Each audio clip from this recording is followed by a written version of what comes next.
город Казань действительно, он очень такой бурлящий. Тут много народов, много национальностей, много вузов, много молодежи. Но вот это место, оно, конечно, место притяжения.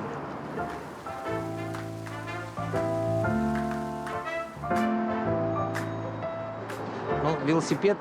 Я вообще не вожу машину. Автомобиль я не вожу принципиально. Много раз предлагали, не вожу. Мне очень хорошо вот эта вся набережная. Чудная, абсолютно чудная набережная, которая позволяет и днем, и утром, и с утра, и ночью передвигаться на этом транспорте. Мне кажется, это замечательно. Это дает какое-то ощущение независимости и свободы. Потому что театр, в общем-то, он предполагает очень сильную зависимость.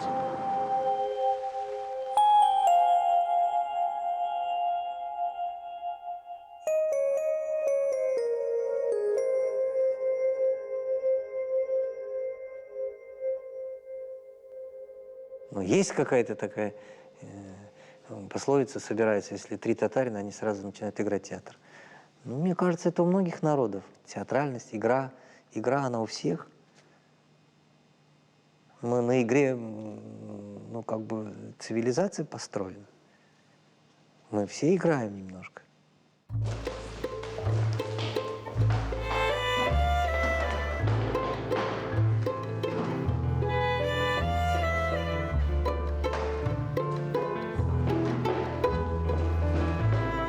Это финальная сцена нашего дипломного спектакля по пьесе Антона Павловича Чехова «Дядя Ваня». Мы 7-й выпускной курс Фарида Равкатовича Бекчентаева.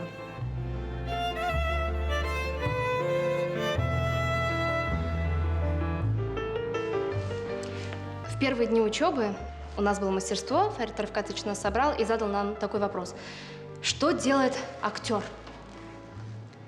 И мы начали рассуждать. Были такие ответы, как актер вживается в роль.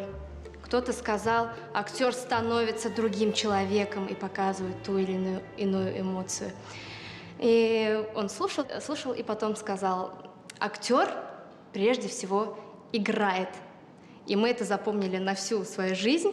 Когда мы разговариваем и общаемся со студентами, например, театрального училища, они спрашивают, как мы занимаемся, мы говорим, вот этим, такие у нас упражнения, такие. Они нам говорят, вы техники, да? И то есть, и мы говорим, Фарид Равкатович, нам сказали, что мы техники. И он говорит, это хорошо, что вы техники.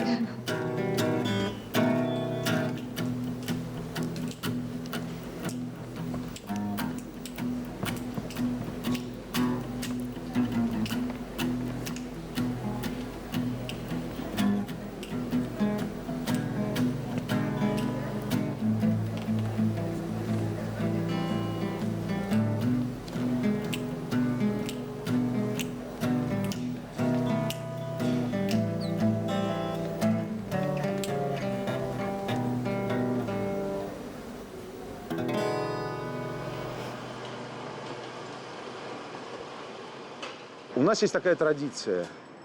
Когда приезжают гости из других стран, из других республик, из других городов, мы куда их ведем? Мы их ведем в театр. Не в ресторан, не в сауну, не на шашлыки, а именно в театр.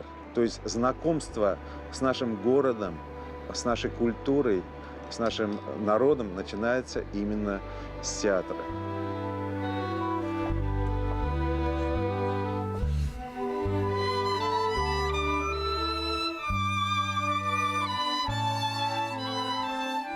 Фарид работает очень много лет на сцене театра Камала.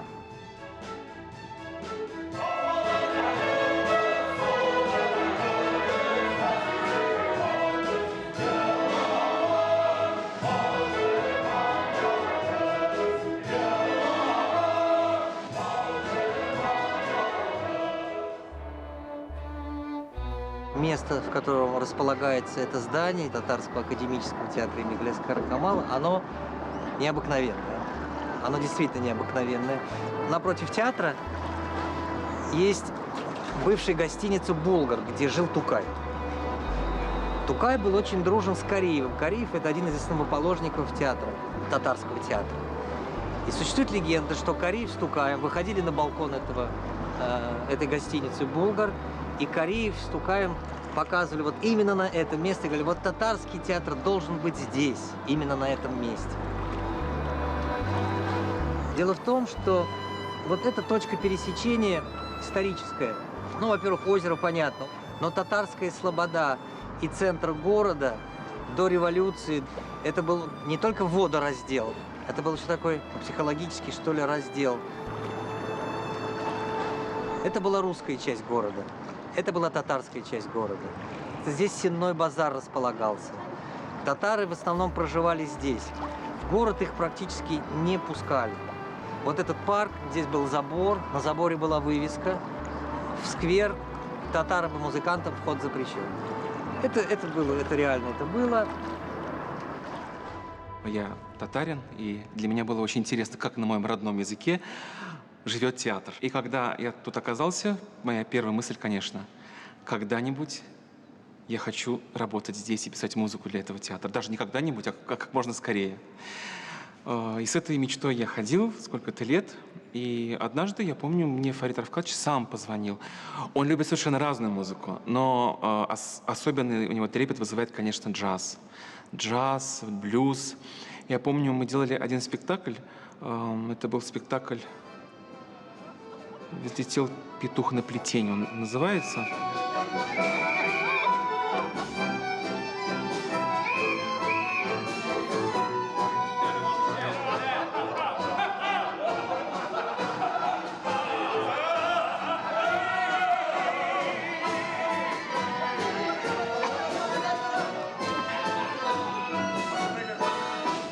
Я так стесняюсь немножко, но как-то для меня все равно татарский театр, какой-то блюз, это немножко какие-то разные миры. Он мне сразу сказал, вот мне нужны от тебя песни, а вся остальная музыка будет музыкой Баха. Я думаю, ничего себе соседство. То есть тут такие блюзовые песни какие-то, и Бах.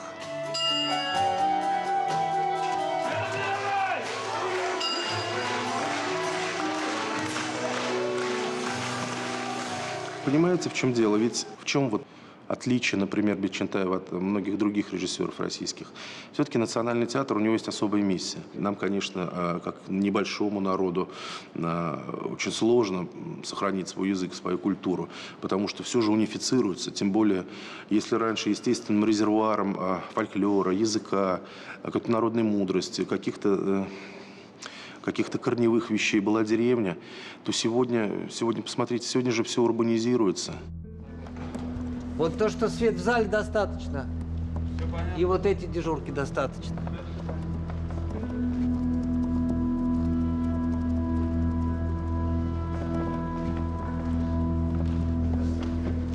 Коль, ну все, в принципе, подмакетник стоит, можно на него уже что-то там.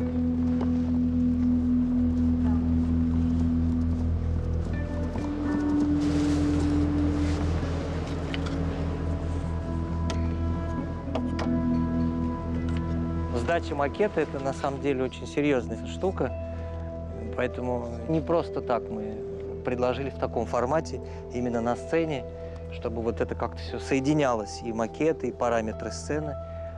Пьеса называется «Сафар», «Путь». Вот это история двух братьев, которые разошлись по очень непростым взглядам.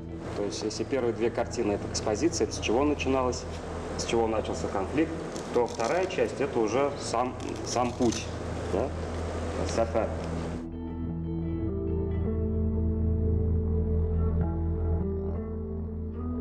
И этот лес, я его называю лес памяти, лес воспоминаний. Здесь можно видеть там наличник, почтовый ящик. Эти предметы когда-то были там 20 лет назад, детство Сафаргали и Мулагали. И вот прошло столько времени, они прожили большую часть своей жизни, и пророс лес, вырос лес. Уже столько времени прошло.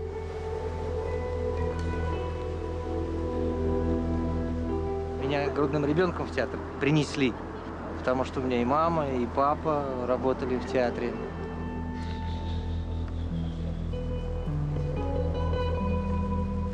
Это был 62-й год. Отец был счастлив, что родился сын. Ну и все, а потом я болтался с родителями по гастролям, как все, наверное, театральные дети.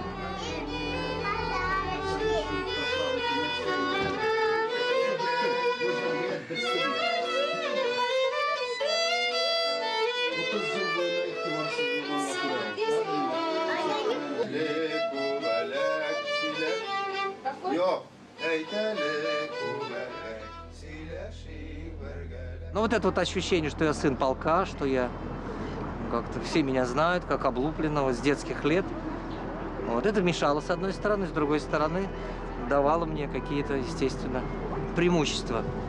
Я очень хотел поступать на русский курс, так как с татарским языком к этому времени я уже практически не владел. Мама узнала, она меня вызвала, отчитала, сказала, что ты не имеешь права, у тебя отец, мама работают в татарском театре, готовься на татарском языке, поступай на татарское отделение.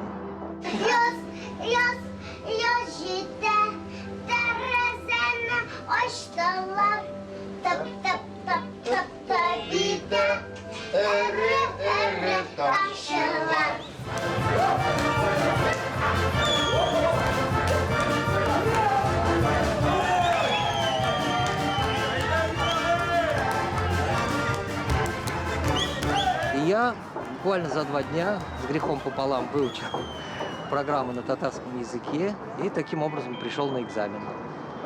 Было очень все весело, потому что меня все узнали. Вот. Я практически ничего не читал. Все крикнули: «О, сын Рафката Бекчентаева». Ну вот, меня как-то так приняли. Мне даже было немножко обидно. В конкурсе я как бы не участвовал, меня сразу приняли. Тогда я уже преподавал тоже актерское мастерство. Мастером курса был легендарный Марсель Хакимович Салимжанов. Первый раз у нас был показ самостоятельных работ на 2-м курсе. Очень хорошо помню, Фарид взял О. Генри, произведение О. Генри «Дары волхвов». Понимаете, в татарском театре есть, все же накладывается национальный флер такой. Мы немножко театральные, мы немножко темпераментные, мы хотим ярких эмоций. И вдруг в работе на общем фоне вот этой театральности, вот этих эмоциональных взрывов, вдруг одна работа была совершенно неэмоциональна. Она была очень тихая, очень проникновенная и очень своеобразная. Мы удивились, в чем дело. И вот Марсель Хакимович сказал, сразу посмотрел эту работу и сказал: да, в этом случае природа не отдохнула на детях. Москва тянула, Москва была совершенно другая. Вот. Это были, наверное, где-то начало 80-х. И, наверное, одно из самых сильных впечатлений, которые, не то что впечатлений, первых уроков, которые дальше стали для меня очень важными, мы попали на репетицию Анатолия Васильевича Эфроса. Он тогда был на Бронной, темный зал, никого нет на сцене. Он вошел в зал, походил, побродил, вышел на сцену, походил по сцене, и все как-то так вот...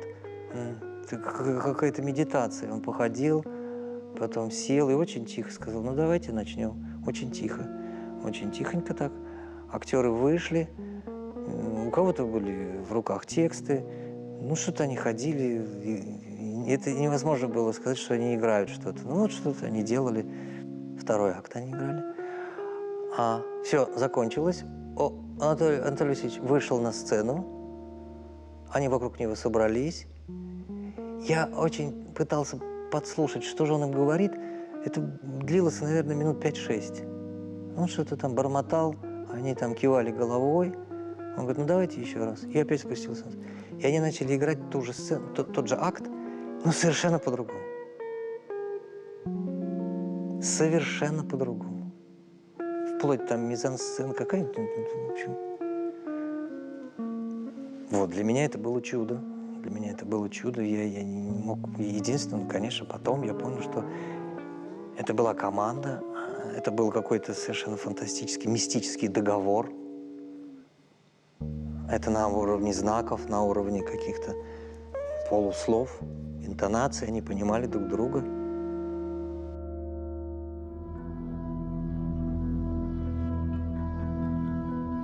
Когда-то вот в этот дворик входил и Фарид Бекчентаев.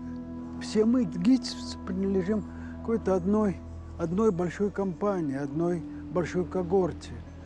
И для каждого из нас это святое место. Когда-то, когда я здесь учился, одновременно со мной учился знаменитый татарский режиссер и руководитель театра Камала Барсель Рыбжанов, наследником которого стал Фарид. Я сказал наследником, в каком-то смысле, может быть, и учеником, хотя учился он здесь, он учился у замечательных режиссеров. Он поступал вначале к Марии Остине Кнейбель, вероятно, самый крупный театральный педагог, может быть, за всю историю театрального образования в России. Потом он учился у Бориса Голубовского. И, кстати, я к тому времени уже давно преподавал. Я читал лекции на том режиссерском курсе, на котором учился Фарид. И я прекрасно его помню. Он был одним из самых умных и внимательных студентов. И, что с гитовскими студентами бывает, но не так часто, он очень много читал. И, по-моему, это его свойство сохранилось и до сих пор. Вот эти вот уже 85-й, 87-й года, когда Москва распахнулась, Советский Союз развалился, и как-то все это, все хлынуло на нас, хлынуло какое-то невероятное количество. И Питер Брук приехал, и мы попали на встречу с Питером Бруком, потом он привез «Вишневый сад», и Васильев в студии на Поварской заработал, и Фоменко пришел в ГИТИС. Мы все успевали, и туда-сюда. Шнитки, мы попадаем на концерт Шнитки, мы пойдем, Рихтер играет в концертном зале, мы попадаем и туда идем. Литература, открываются какие-то такие странные магазины, где литература, которую нигде не достать. В 5 утра занимаешь под запись очередь, да, чтобы тебе там где-то информация просочилась, что будут выбрасывать там двухтомник Андрея Белого, да, и вот мы бежим, значит, покупаем. Всех этих все акмеисты, символисты появляются, поэзии появляется. Ну, в общем, это что-то невероятное было. Это было 87-й год, когда Фарид Бекчентаев заканчивал ГИТИС, а я написал такую пьесу, которая называлась «Бичура». Ее прочитали в Камалском театре.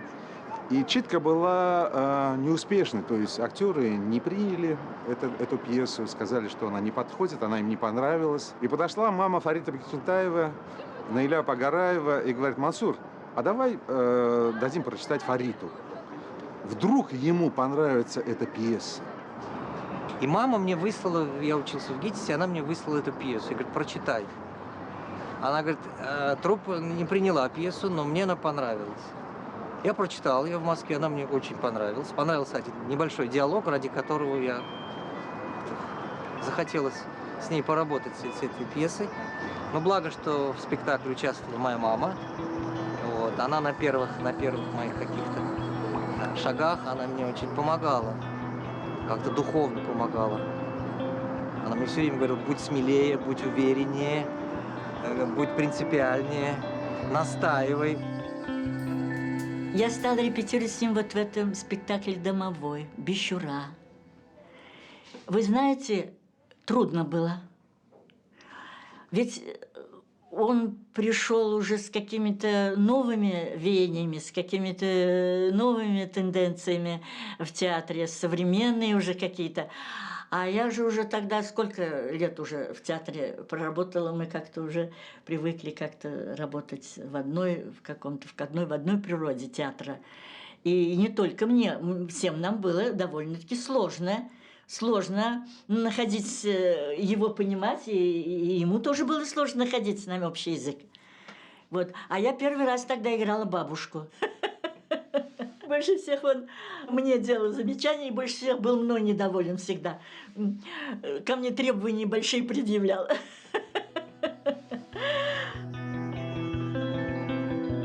Но результат был хороший. Я играла, я совершенно другая стала, совершенно возродилась, абсолютно. И когда я его смотрел, у меня была истерика. Я плакал, сидел. И мы поднялся вот на 3-й этаж, и я не мог закурить спички, я не мог собрать спички. У меня такое-то... Как это было? И все. Тогда еще какие-то были сомнения, то есть театр, то есть зачем мне надо, да, как так было. А когда я увидел Бичуру, то есть я понял, что это надо это попробовать, как я тоже так хочу.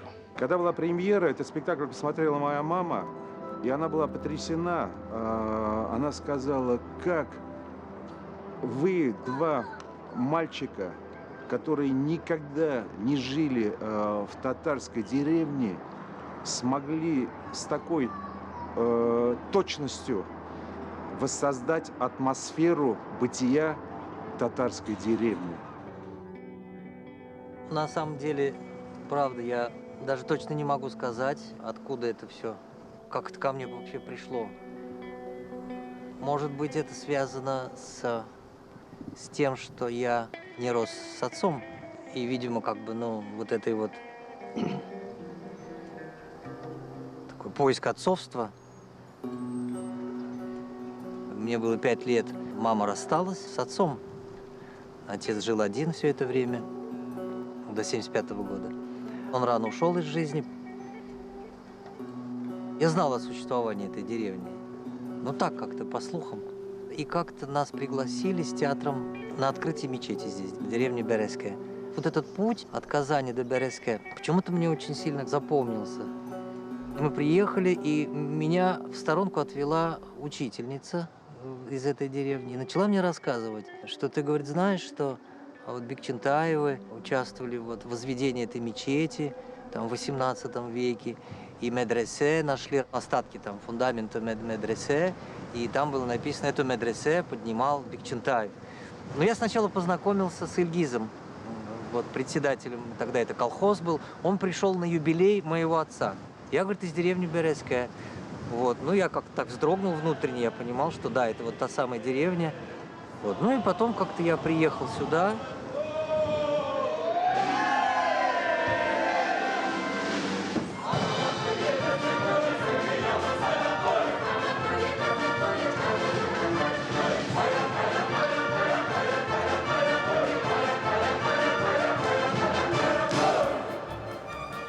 В нашей деревне уже 750 лет. Дедушка и бабушка Фарида жили в этой деревне. Фарид, конечно, мог бы и купить дом возле Казани, но его притянуло, вот дедовские, отцовские корни его притянули к нашей земле. Мы были с супругой, супруга увидела, как этот дом, сказала, я хочу жить здесь. Вот, поэтому, наверное, это связано вот с тем, что мой отец отсюда, мой дед отсюда, мой прадед отсюда. Вот я как-то приезжаю сюда, и все время я считаю, что отец, наверное, очень... Его душа, его дух, он как-то очень возрадовался, наверное. Потому что, ну, отец не видел, как я в театральном училище поступал, как я стал актером, как я стал режиссером. Он этого ничего, естественно, не видел. Вот. Но я думаю, его душа как-то так наблюдает, смотрит за всем, за этим. Ну вот, наверное, вот так вот. Мы поженились в 91 году. Далее была Ромео и Джульетта. Естественно, Джульетту он мне дал. Дальше были «Казанские парни». То есть там вот эта вот молодежь, в труппе молодежь, как раз вот первый раз он нас заявил зрителю. Это было очень интересно. То есть молодой режиссер, амбициозный, он приехал. Это вот как глоток свежего воздуха. Это совершенно какой-то другой театр. То есть мы настолько были заражены его творчеством, им самим. И вот этот спектакль, он действительно произвел фурор. И для нас это было вот что-то очень такое волшебное, наверное, я бы сказала. Когда я выпускал «Ромео и Джульетту», да, даже не выпускал, вот начали репетировать мы «Ромео и Джульетту», я ходил, фантазировал, и тогда был опущен пожарный занавес, и я стоял у пожарного занавеса и так представлял. И появился Салимжанов. Что, говорит, здесь делаешь? Я говорю, Марсель Акимович, я придумал. Я говорю, вот я весь спектакль буду делать на фоне пожарного занавеса, металлического такого, вот с этими ячейками невероятными. Но и зритель должен только в партере сидеть, на балконе, чтобы они не сидели. Он говорит, вот есть такой режиссер Питер Брук. Я говорю, я знаю. Вот если он делает какой спектакль, он снимает ангар и делает там. А если есть балкон, на балконе должны сидеть люди, сказал. Все, он меня так отрезвил. Если ты хочешь что-то делать совершенно другое, новое, ну, ищи какое-то другое пространство, другую площадку. Воспитывай совершенно каких-то своих актеров.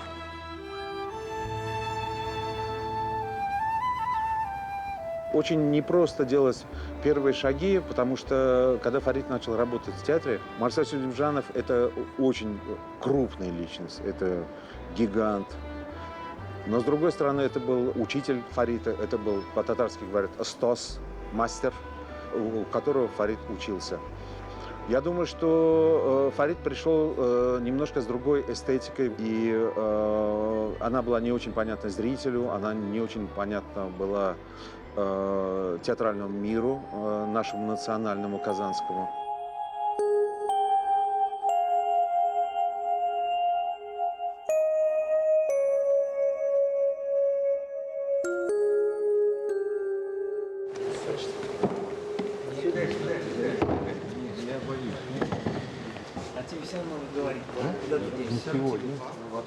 С Фаридом Рифкатовичем мы знакомы с 80-х годов. Он говорил, тебе, как русскоязычному русскому человеку, легче какие-то перейти пороги, которые мне немножко...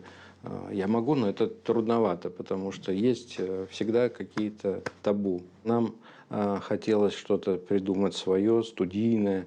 Мы с ним сверлили стены, натягивали какие-то троса сумасшедшие, в общем, тут с шумом, с какими-то передрягами. Мы нарушали покой театра, делали спектакль. Вот не успел он прийти сюда с 90-го года. Они набрали вместе с Марселем Хакимовичем курс. Это был первый курс, который получил в Казани высшее актерское образование. Конечно, вот этот курс, с него начался все свои мысли, мечты, стремления, может быть, осознанные, неосознанные, о студийности он воплощал там. И Фарид Рифкатович нас держал здесь, вот на этой малой сцене, до 12 ночи. Это было в течение всех 4,5 лет. Он в нас нуждался, и мы в нем. То есть в тот момент ему нужен был материал, и в тот момент, когда мы собрались на этот курс, нам нужен был мастер. Марсель Хакимович и Фарид Бичентаев. Такие две галактики, большие, огромные, бездонные галактики. И когда мы начали работать с Фаридом Рифкатовичем, это только потом мы уже, наверное, поняли, наверное, что на втором курсе, на третьем, что мы делаем нечто другое. Нечто другое, что происходит вот на нашей территории, да, здесь, в Казани. И уже часть было актеров, которых воспитал я сам. И мы понимали друг друга с полуслова. Вот. И уже были спектакли, которые сильно отличались от того репертуара, который, организовывал Сулеймжанов. Я не побоюсь сказать, попытались стравить нас. Вот. Все время акцентируя, что Бекчентаев делает не то, что, как видит Сулеймжанов. Сулеймжанову все время капали. Вы почему не приструните своего, Бекчентаева, который делает совсем не то, разрушает некие традиции. Ни разу не было случая, чтобы он пришел и сказал, слушай, вот тут надо переделать. Никогда. Никогда. Мы со студентами, вот с этим первым выпуском, делали «Чайку». Спектакль шел 4 часа. Он был непростой. Сулеймжанов. Приходил 3 раза, смотрел этот спектакль. 3 раза. Я как-то у него спросил, мы жили в одном доме, кстати. И как-то я, выходя из подъезда, смотрю, он тоже идет. Я говорю, а вы куда, Марсель Акимович? Он говорит, «Чайку смотреть». Я говорю, вы же уже смотрели, я еще раз хочу понять. И я помню мой первый выпуск, 95-й год. Я очень хотел на базе вот этих ребят открыть свой театр. И я начал просить у Сулеймжанова, чтобы сохранить этот курс как какой-то отдельный коллектив. И на малой сцене. Я пришел к нему, и я говорю, вот я хотел бы на малой сцене, чтобы возник еще одна студия такая. Он мне запретил. Он не дал этого мне. Вот, и я помню, плакал. Я просто рыдал. Мне так не хотелось расставаться вот с этим процессом. Потом они начали работать, и я как-то смирился. Но это смирение, оно, вот эта боль, вот эта какая-то болячка, она осталась. Я, видимо, после этого я очень серьезно начал относиться к педагогической деятельности. И я не могу остановиться, я набираю все время курс. Заканчивается один, я набираю другой курс. Заканчивается, я опять набираю курс.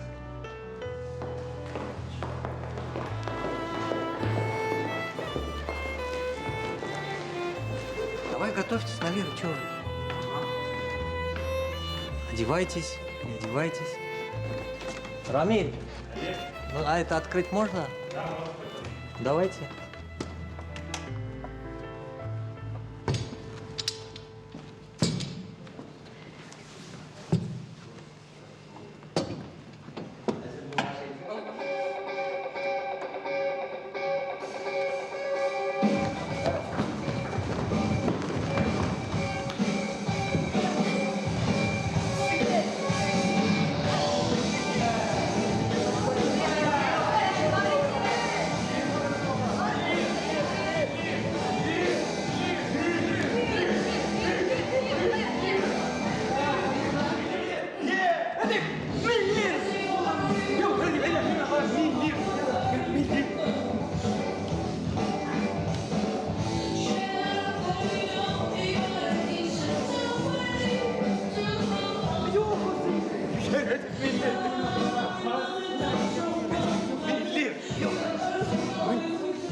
Глостер! 4 года назад мы как поступили 10 человек, так и выпускаемся 10 человек. Никого не выгнали, все вместе, все остались. В начале 4-го курса я, Эльза и Фарид Равкатович, мы возвращались домой в общежитие. И мы разговаривали, и Фарид Равкатович признался, что для него набор нашего курса был катастрофой. Потому что он говорит, я никогда в жизни не видел такого, что приходят настолько странные и неподготовленные студенты. И мы, говорит, сидели с Айдар Забаров, это наш второй педагог, он говорит, сидели вот так, Айдар, говорит, вообще расклеился. Потом, говорит, мы начали с вами заниматься, попытались, ну и потом, мне кажется, произошло чудо, магия, и как бы он настолько нас приклеил, раскрыл в нас потенциал, и поэтому, мне кажется, мы самый лучший курс сейчас. Для меня Фарид Равкатович просто больше, чем учитель. И в театр Камала, конечно, я попал только благодаря ему. Какие-то происходили моменты чуда. Сначала нас набрал один мастер, потом так произошло, что он от нас отказался. И совершенно случайно, никто от этого не ожидал, подобрал нас на втором курсе уже Фарид Равкатович. Потом он начал давать мне вдруг он, начал давать другие книги, чтобы я читал уже не актерские, я же, я на артиста же учился. Уже начал давать режиссерские, начал давать, что вот, ГИТИС. Я попробовал поступить к Сергею Васильевичу Женовачу, и так мне посчастливилось, что я поступил. Я приезжал в Казань, и первым делом с вокзала, конечно, шел в театр. То есть у меня ощущение, что театр — это какой-то не просто театр-дом в том плане, когда я говорю театр-дом, а для меня он был, правда, в физическом смысле дом иногда, что с вокзала я ехал прямо в театр сразу же, и эти долгие беседы, разговоры. И, конечно же, то есть эта связь, она никуда не уходила. И, конечно же, не было никаких мыслей, когда я заканчивал, что я вернусь и буду выпускать спектакли. Это даже не обсуждалось просто.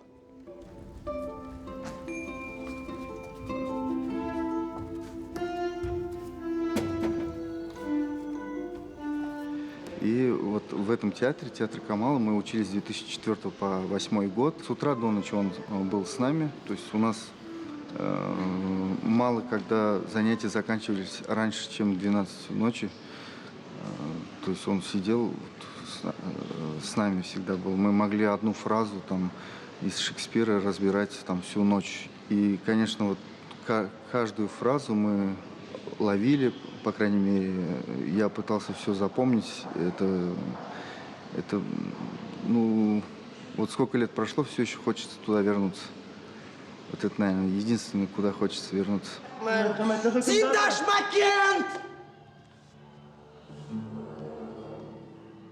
Но это был первый раз, когда мы столкнулись с яростью Фарида Равкатовича.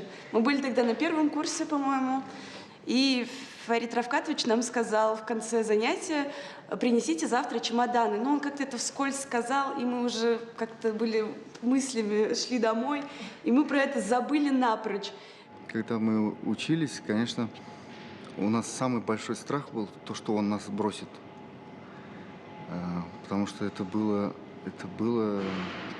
ну, мы ссорились между собой, если кто-то что-то не то сделал, студенты.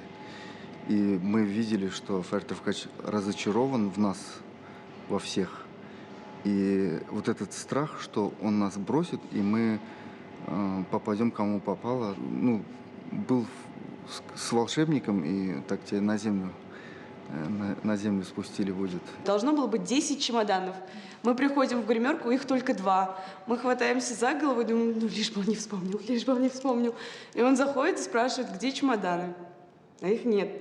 И вот эта ярость, он сказал нам слово: «Воим созлак», вы безответственный курс. Хлопнул дверью и пошел вот так по стене, тукая пальцем. И он с нами не разговаривал 2 недели. И ярость Фаридова вот длится 2 недели. Даже когда сидишь во время репетиций рядом с ним, он что-то пытается там объяснять, жестикулирует, выходит на сцену, сам играет. И у нас такой вот прикол остался на курсе, когда он начинает что-то играть, мы переглядываемся между друг другом и спрашиваем: как играть? Как играть? Ага, так, да? Ну ладно. Вот, и вот как-то так. Вывод, Искандер. Вывода нет. Ну, маленький Фарид Равкатович навсегда останется вот тут. Просто, и все. Я посадил не только вишни, там было 5 яблонь, из них выжили 2. Но вишня, она, конечно, более наглое растение, оно, видимо, как-то не умирает, его не убить. Но самое прекрасное, когда они цветут, это красота невероятная.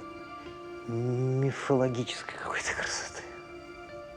Когда все это цвести начинает. Ну вот, ради этого стоило, да. Посмотрите, как они начинают цвести.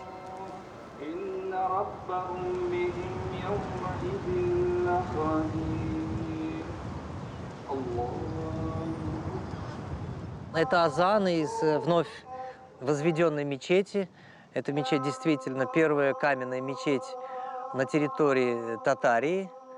Вот. Ну, понятное дело, революция, атеизм. Потом это стало здание клубом. Это был клуб.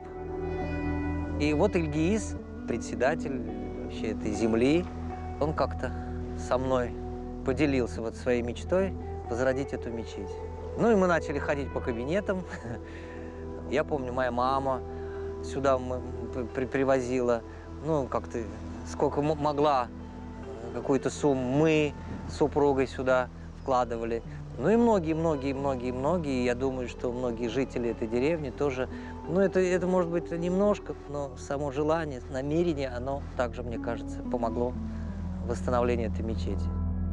Вот Фариду удалось еще при Марселе Салимжанове сломать вот какие-то консервативные вещи и найти свою эстетику не только в своем воплощении, но еще и актеров. Он смог переубедить. Жизнь течет. Марсель Хакимович ушел по болезни, ушел. С нами его уже не было. И кто претендент? Назначение шло сложно. Действительно, мне было всего 40 лет, хотя 40 лет – это уже достаточный возраст. Вот. Ну, там много было причин, были другие кандидатуры. А в этот период как раз я снимался в фильме. Мы сидим в машине. Актер, который играл главного милиционера, наш актер Ринат Тазидинов, как раз присутствовал в Казани на совете при президенте по назначению.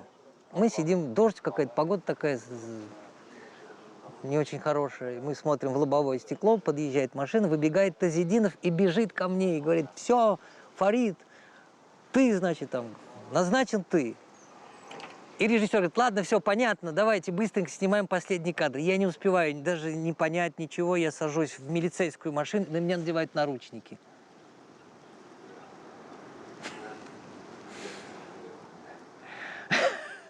Я вижу, как на меня надели наручники. Я понимаю, что я попал. И попал очень серьезно.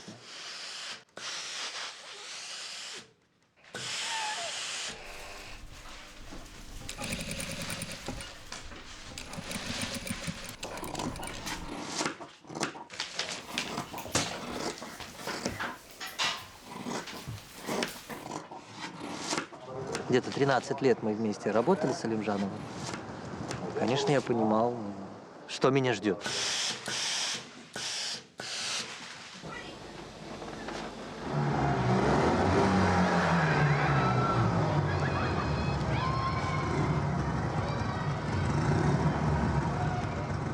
Фарид – татарский режиссер.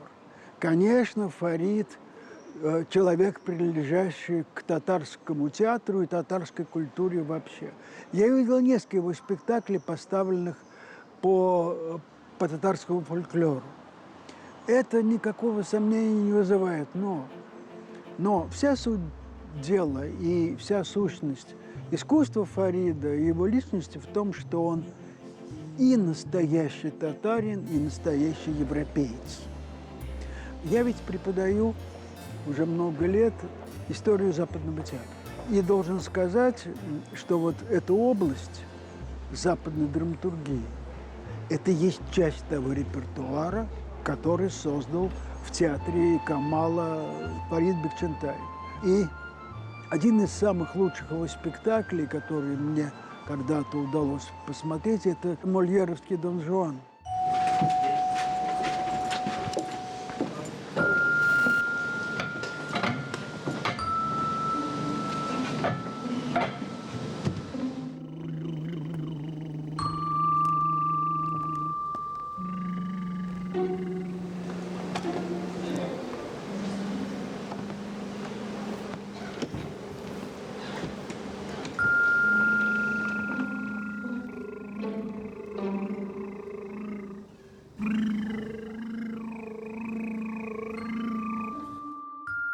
У него Дон Жуан – это не чудовище, не монстр, не злодей, а это бесконечно одинокий человек, которого мучат поиски жизни, поиски ответа на вопрос, в какой степени пусты небеса, а заодно и преисподняя.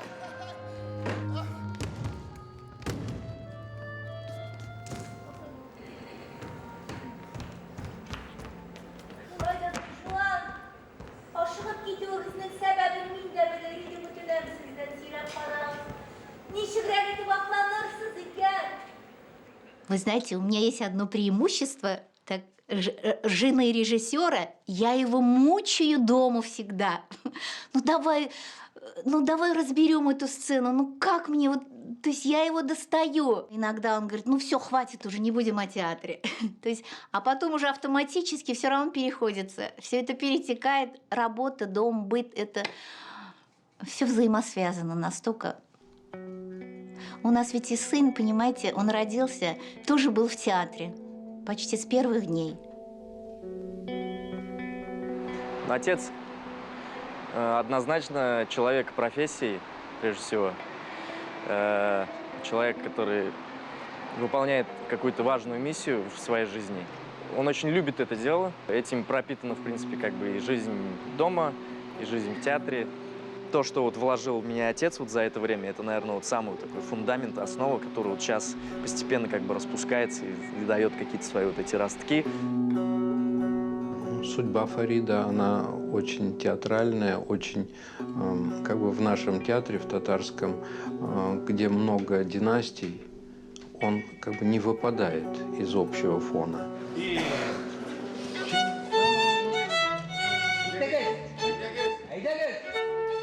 может выбирать репертуар, делать все, что хочет, но ответственность, груз ответственности дает ему возможность как бы находить какую-то опору, почву еще в старом татарском театре, и это помогает.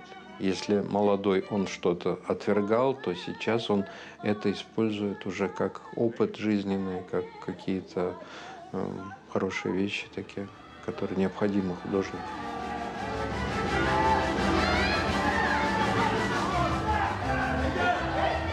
Про «Голубую шаль» пьеса написана в 26-м году. Там же ведь заложен код, там заложена бомба. Она не видна.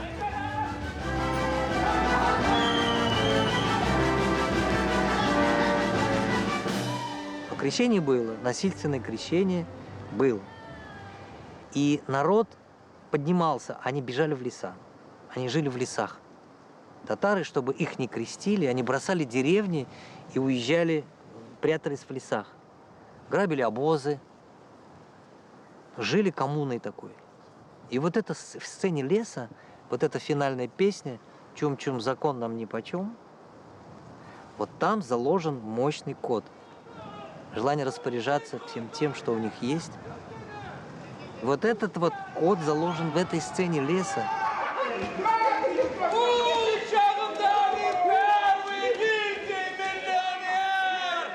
Очень ругали «Голубую шаль» постоянно. Марсель Хакимович отбивался от театроведов. Все время приезжали, видели какие-то спектакли. Ну, такие какие-то серьезные работы. И когда видели «Голубую шаль», ну что, чем вы занимаетесь? Ну что, это пьеса, что ли? Я помню, мы сидели с Марселем Хакимовичем, я ему говорю: Марсель Хакимович, я говорю, ну что вы приклеились к этой «Голубой шали? Ну что, я говорю, ну это что? Он на меня посмотрел и говорит: ты знаешь, говорит, ты тоже ее будешь ставить.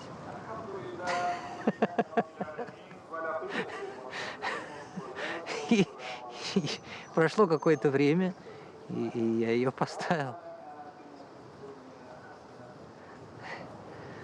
Это требует долгого пребывания в этой среде, чтобы начать понимать ценность этой пьесы и вот это, всей истории этой пьесы. Ну, в 90-е годы как-то проще, может, было, потому что Фарид Рифкатович был просто режиссером, был молодым режиссером, начинающим режиссером в театре. Мы вот очень долго ломали голову, что ему подарить, что подарить.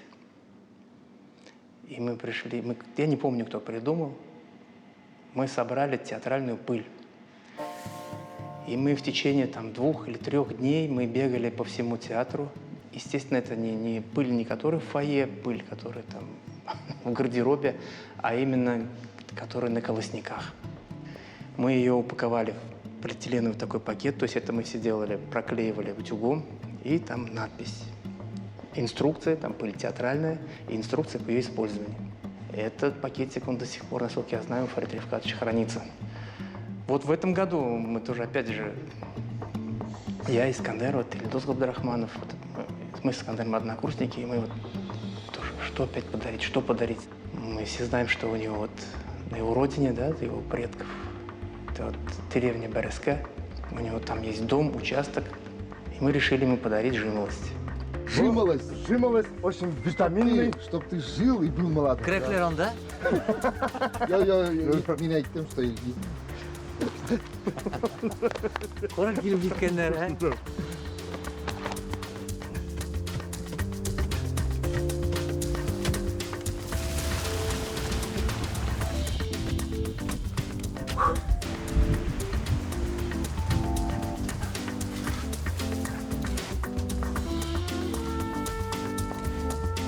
С днем рождения, Фарид! Да, спасибо. Сегодня целый день отмечаем. Много гостей, много звонков, очень много звонков. В Береске мы были же в Береске. Искандер с Ильдусом привезли дерево, куст посадили. Жимолость. Ты знаешь, что такое жимолость? Не знаю, это татарские деревья, не знаю. Когда возникает образ Алехандро, у меня улыбка на лице. Да, это мой однокурсник Алехандро Гонсалес из Колумбии. Ну давай, поздравляй с днем рождения. Что ты там болтаем? Поздравляй меня с днем рождения, давай. Мы поздравляем там старый татар, который я знаю. Сам такой худой, хитрый. И вот после ГИТИСа мы, единственное, с кем мы из однокурсников продолжаем дружить. Это вот Алехандро Гонсалес. Мы были у него в Колумбии с театром на фестивале. Он периодически приезжает к нам, очень любит Татарстан, очень любит татар. Театр в Казани для людей, для всех жителей, это всегда какой-то диалог, к этому больше подключаются, то есть всегда следят, что говорится со сцены. А вообще татарский театр для республики это не просто театр. Театр Камала это просто и институт татарской культуры в целом. Вообще должно что-то поменяться. Должно что-то поменяться. Но самое сложное будет поменять не параметры здания и дополнительные какие-то пространства и площадки, а очень важно, чтобы поменялись мы сами, те, кто работает в этом здании. То есть, чтобы мы как-то перешли, пошли дальше, что ли. Чтобы мы более распахнулись. Потому что, я же говорю, на сегодняшний день мы очень все-таки, при всей нашей, вроде бы, как бы казалось, и открытости, но все-таки мы замкнуты. И вот эту замкнутость надо как-то разомкнуть. Но в первую очередь, наверное, это все-таки должно разомкнуться вот здесь вот. И нам, и зрителям в первую очередь поможет как-то по-другому уже воспринимать театр.